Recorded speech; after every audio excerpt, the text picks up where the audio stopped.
नमस्कार, न्यूज 18 राजस्थान की खास पेशकश में आप सभी का हार्दिक स्वागत। मैं हूं आपके साथ प्रियंका राय। कहावत है, कथनी से अधिक करनी बोलती है। तभी काम करने वालों को अपने बारे में बोलने की जरूरत नहीं होती। उनका काम उन्हें सम्मान दिलाता है। दूसरे राजनीतिक दल के बारे में तो नहीं, लेकिन बीजेपी के बारे में ऐसा शर्तिया तौर पर कहा जा सकता है। तभी तो बीजेपी ने प्रदेश में समर्पण का सम्मान करते हुए ऊर्जावानों को कमान सौंपी है। व्यक्ति विशेष में आज बात ऐसे ही 3 कर्मवीरों की करेंगे।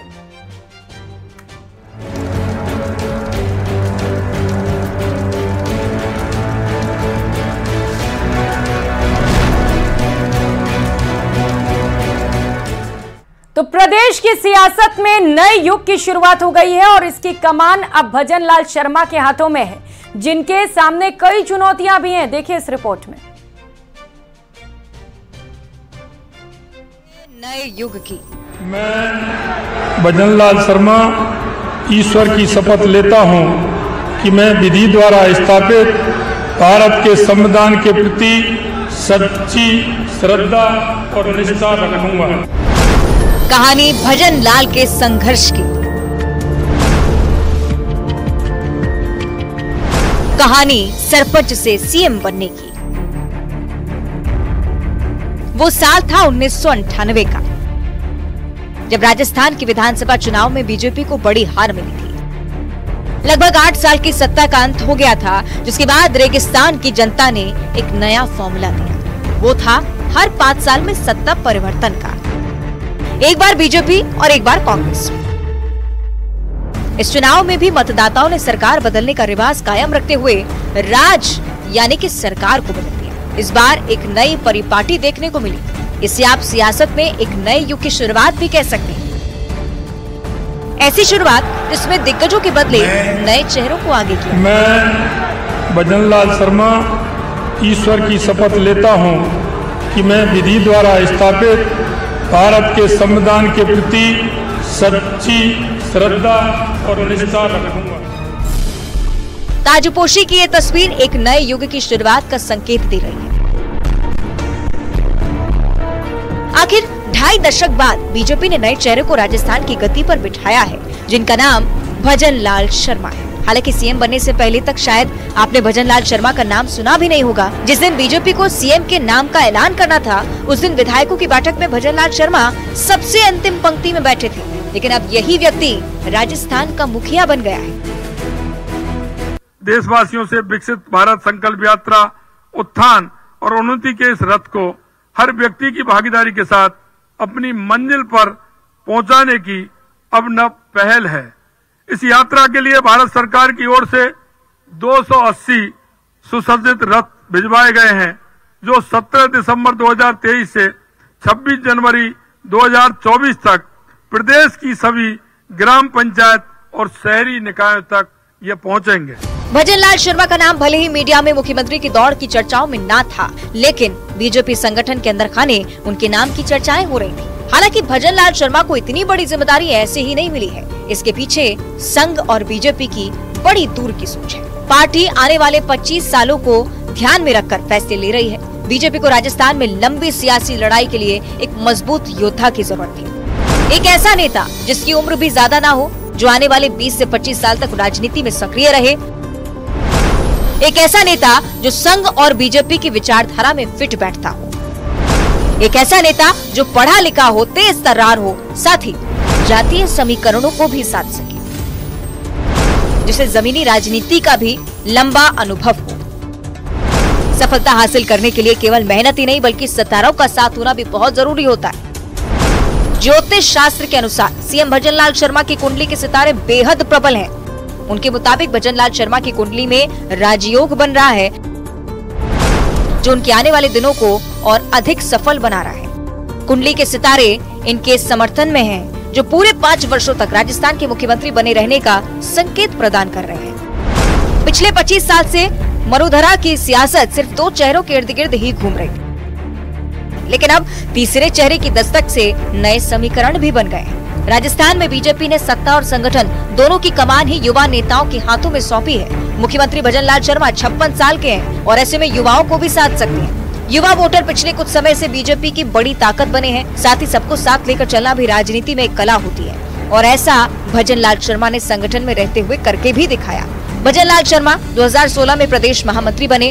उन्होंने राजस्थान बीजेपी के 4 अध्यक्षों के साथ काम किया है। हालांकि भजन लाल शर्मा बीजेपी संगठन का अहम चेहरा माने जाते हैं। राजनीति के जानकार उनको अमित शाह का करीबी भी मानते हैं, लेकिन इसके अलावा उनकी पहचान एक मजबूत कार्यकर्ता की भी है जो हर परिस्थिति को आसानी से संभाल सकता है। क्योंकि भजन लाल कॉलेज के दिनों से राजनीति में उतर गए थे। वो सबसे पहले अखिल भारतीय विद्यार्थी परिषद से जुड़े, बाद में सक्रिय राजनीति में आए। हालांकि सीएम भजन लाल शर्मा चुनावी राजनीति के शुरुआती दौर में बहुत सफल नहीं रहे। शुरुआती दौर में वो एक बार सरपंच का चुनाव भी हार गए थे। हालांकि 2000 में वो अपने गांव अटारी के सरपंच चुने गए। 2003 में उन्होंने नदबई से विधानसभा का चुनाव लड़ा, लेकिन हार गए। भजन लाल शर्मा 2009 में भरतपुर जिला बीजेपी के अध्यक्ष बने। 2014 में पहले बीजेपी के प्रदेश उपाध्यक्ष और 2016 से अब तक महामंत्री पद का जिम्मा संभाला है। हालांकि अब भजन लाल शर्मा के सामने कई चुनौतियां भी होंगी। सबसे पहले उन मुद्दों का सामना करना होगा जिन्हें चुनाव के दौरान बीजेपी ने जमकर भुनाया था, और ऐसे में नए मुख्यमंत्री को जनता के लिए बहुत कुछ नया भी करना है। Bureau report, news 18 Rajasthan. दिया कुमारी राजस्थान की डिप्टी सीएम हैं। दिया कुमारी बीजेपी की वो नेता हैं जिनका चुनावी मैदान पार्टी ने हर बार बदला, लेकिन हर मैदान में इन्होंने जीत हासिल की। इस रिपोर्ट में देखिए।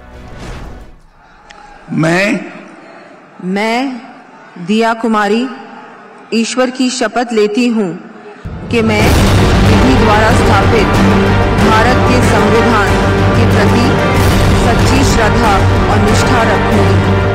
जयपुर राजघराने की राजकुमारी, सिर्फ 10 साल का राजनीतिक सफर, लेकिन कामयाबी ऐसी कि एक से एक सियासी दिग्गज देखते रह जाएं। इस सफलता के पीछे जोखिम लेने का अदम्य उत्साह है, वरना विधायक से सांसद बनने के बाद कौन फिर विधायकी का चुनाव लड़ना चाहता है।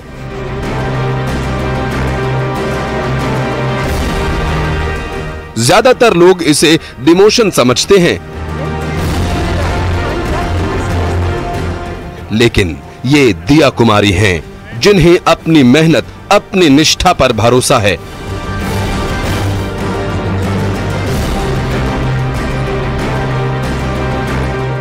इसलिए उन्होंने विधायकी का चुनाव लड़ने के आलाकमान के फैसले का न सिर्फ पालन किया, बल्कि जीत हासिल करने के लिए खम ठोक कर मैदान में आ धमकी।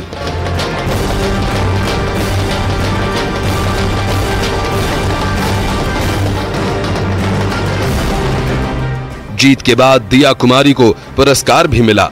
जयपुर राजघराने से ताल्लुक रखने वाली दिया कुमारी आज प्रदेश की डिप्टी सीएम हैं।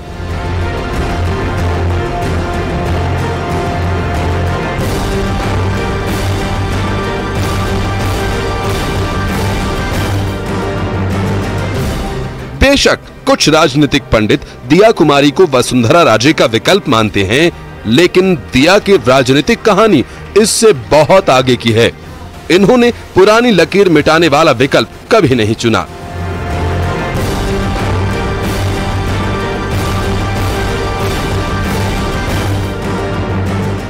बल्कि उसके बराबर दूसरी बड़ी लकीर खींची। सिर्फ 10 साल के सियासी सफर में डिप्टी सीएम के पद तक पहुंचना दिया कुमारी के लिए इतना भी आसान नहीं था।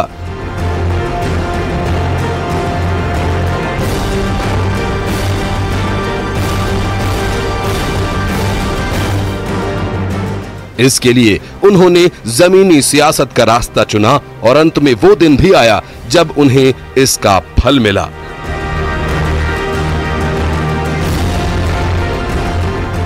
ये पल दिया कुमारी के लिए संघर्ष का ही नतीजा है।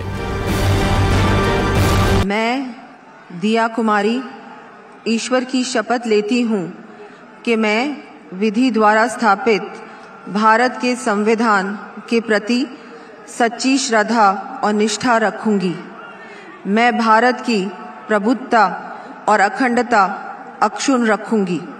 मैं राजस्थान राज्य के उप मुख्यमंत्री के रूप में अपने कर्तव्यों का श्रद्धापूर्वक और शुद्ध अंतःकरण से निर्वहन करूंगी।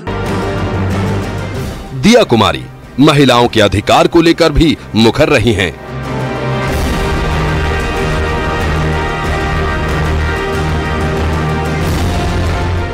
इसके साथ ही और भी कई मजबूत फैक्टर थे जिनके कारण दिया कुमारी को डिप्टी सीएम बनाया गया।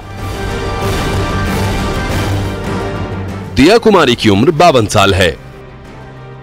महिलाओं के अधिकारों के लिए लड़ती हैं। महिला बीजेपी का मजबूत वोट बैंक है। दिया कुमारी आने वाले 20 से 25 साल तक राजनीति में रहेंगी। संघ और बीजेपी की रणनीति आने वाले 25 से 30 साल की सियासत को साधने की है। इसके साथ ही दिया कुमारी राजपूत समुदाय से आती हैं, जिसका अच्छा खासा सियासी रसूख है। दिया कुमारी को संघ और बीजेपी का भरोसा हासिल है। संघ को ऐसे ही एक मजबूत महिला चेहरे की तलाश थी जो राजस्थान में सभी समीकरणों को साध सके।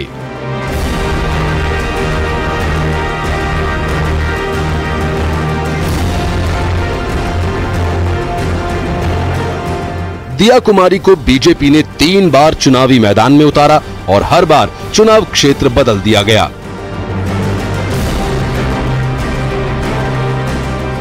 लेकिन दिया कुमारी ने तीनों ही बार भगवा को झुकने नहीं दिया।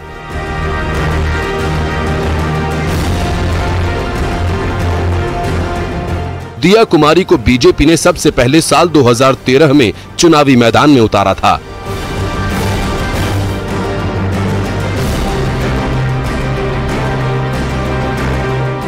दिया कुमारी को पहली बार ही सबसे मुश्किल सीट से चुनावी मैदान में उतारा गया।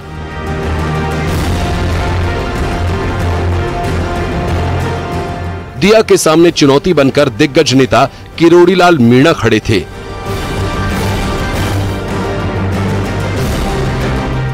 लेकिन दिया कुमारी ने सवाई माधोपुर का रण जीत लिया।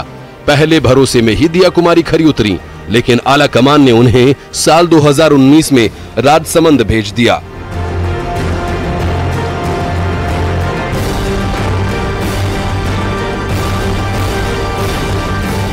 दिया कुमारी को लोकसभा चुनाव लड़वाया गया, लेकिन दिया कुमारी ने यहां भी भगवा लहराया।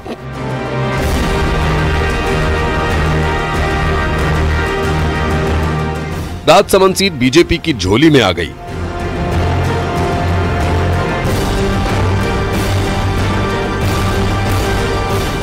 दिया कुमारी को तीसरी बार जयपुर बुलाया गया और फिर उन्हें विधानसभा का चुनाव लड़वाया गया। इस बार जयपुर की विद्याधर नगर सीट पर उन्होंने प्रदेश की सबसे बड़ी जीत दर्ज की।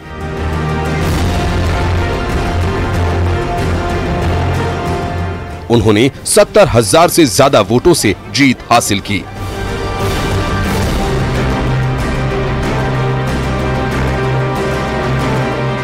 ज्योतिष विद्या की समझ रखने वाले ये मानते हैं कि दिया कुमारी का सियासी भविष्य काफी उज्जवल है।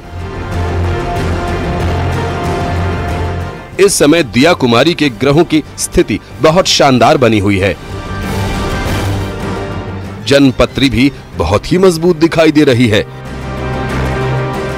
पति की महादशा और गज केसरी का योग सियासी रसूख बढ़ा सकता है।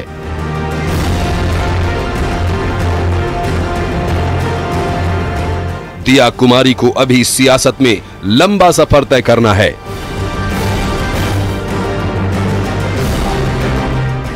बीजेपी को एक ऐसे ही चेहरे की तलाश थी जो सभी समीकरणों में फिट बैठता हो।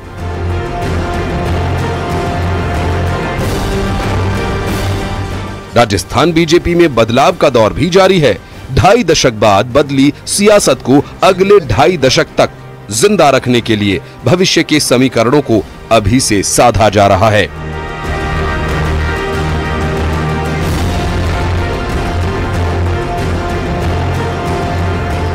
हालांकि दिया कुमारी जयपुर के पूर्व राजघराने की दूसरे सदस्य हैं जो लोकसभा भी पहुंच पाई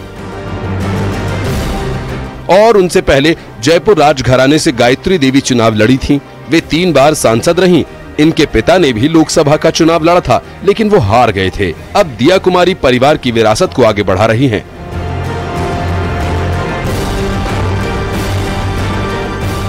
ब्यूरो रिपोर्ट, न्यूज़ 18 राजस्थान।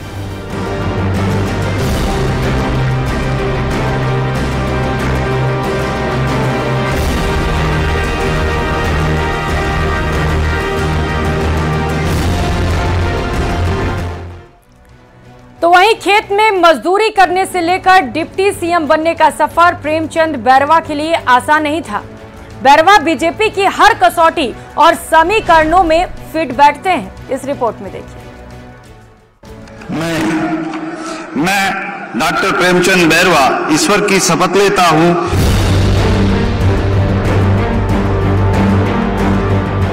संघर्ष का मिला इनाम।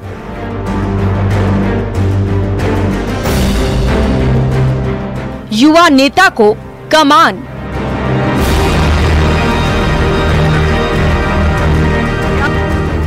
मेहनत से मिला मुकाम। मैं डॉक्टर प्रेमचंद बैरवा। इस बार प्रेम ये एक नारा था जो दूदू विधानसभा में पूरे चुनावी समर में गूंजता रहा।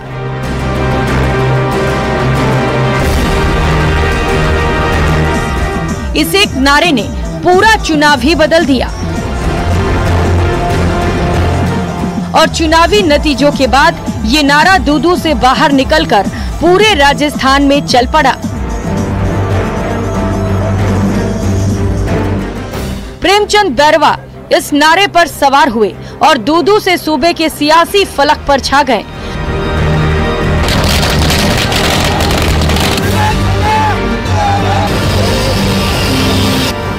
बैरवा के समर्थकों ने इस नारे को जमकर लोगों के बीच पहुंचाया। बैरवा के लिए इस नारे का सच होना किसी सपने से कम नहीं था, जो अब साकार भी हुआ है। प्रेमचंद बैरवा राजस्थान के डिप्टी सीएम हैं।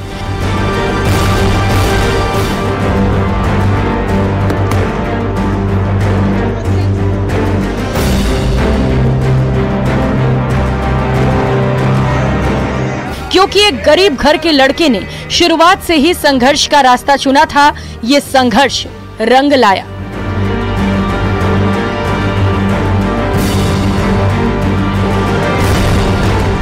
डिप्टी सीएम पद की शपथ लेते प्रेमचंद बैरवा की आंखों में दिख रही चमक में उनका संघर्ष भी छिपा हुआ है।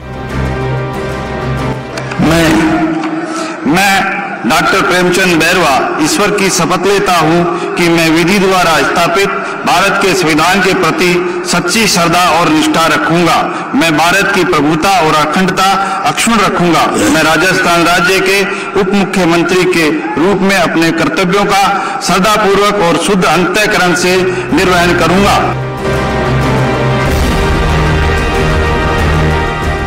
जिला पार्षद से सियासी सफर शुरू करने वाले बैरवा डिप्टी सीएम तक पहुंचे हैं, लेकिन डिप्टी सीएम वो ऐसे ही नहीं बने। इसके पीछे भी बीजेपी की बड़ी चुनावी रणनीति है। प्रेमचंद बैरवा की उम्र 54 वर्ष है। अभी 20 से 25 साल राजनीति में सक्रिय रहेंगे। बैरवा दलित समुदाय से हैं। जाहिर है बीजेपी की नजर दलित वोट बैंक पर भी है। साथ ही बीजेपी इस समय युवा नेताओं को आगे बढ़ा रही है। बैरवा बीजेपी की विचारधारा में भी फिट बैठते हैं। उन्हें संघ का समर्थन प्राप्त है। ऐसे में बैरवा को मिली ये जिम्मेदारी उनके बढ़ते सियासी कद को दर्शा रही है।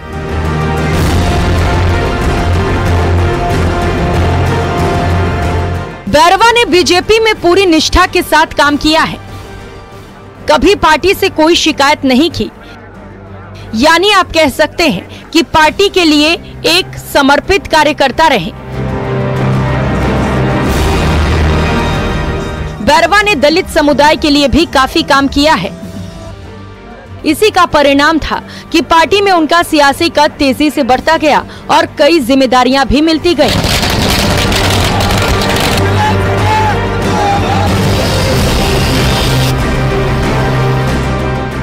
प्रेमचंद बैरवा को अपनी सियासी सफर में पहली बार दूदू बीजेपी के ब्लॉक संगठन की जिम्मेदारी मिली थी। इसके बाद बीजेपी ने उन्हें जयपुर ग्रामीण जिले का एससी मोर्चा का जिला अध्यक्ष बना दिया। वहीं 2008 में प्रेमचंद बैरवा ने पहली बार कोई चुनाव लड़ा। बीजेपी के टिकट पर जिला परिषद का चुनाव लड़ा और जीत हासिल की। 2013 में पहली बार बैरवा ने विधानसभा में एंट्री ली। बैरवा ने दूदू से बीजेपी के टिकट पर चुनाव लड़ा और जीत हासिल की। लेकिन 2018 जिसमें परिस्थितियां बदल गईं, इस बार सीट नहीं बचा सके और उन्हें करारी हार मिली। वक्त ने एक बार फिर करवट ली। बीजेपी ने 2023 में फिर प्रेमचंद बैरवा पर भरोसा जताया। इस बार बैरवा भरोसे पर खरे उतरे और उन्होंने 2018 में मिली हार का अनोखे अंदाज में बदला लिया और अपने विरोधी को 35,000 से ज्यादा वोटों से हरा दिया।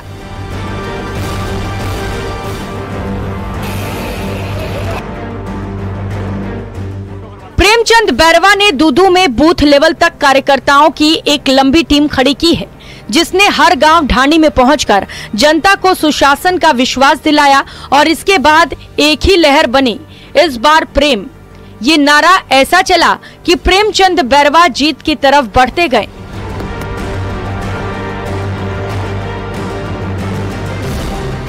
इससे पहले राजस्थान में बीजेपी सरकार में कभी 2 उप मुख्यमंत्री नहीं रहे। इस बार पार्टी ने 2 उप मुख्यमंत्री बनाकर 30 साल बाद ये प्रयोग दोहराया। इसीलिए इसे बीजेपी की एक नई शुरुआत माना जा रहा है।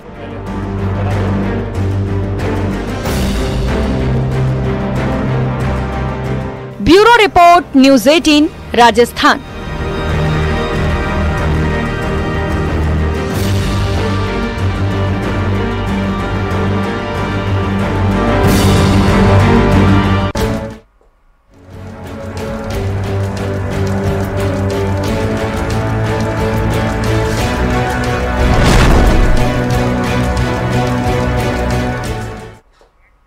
इस खास पेशकश में फिलहाल इतना ही। नमस्कार।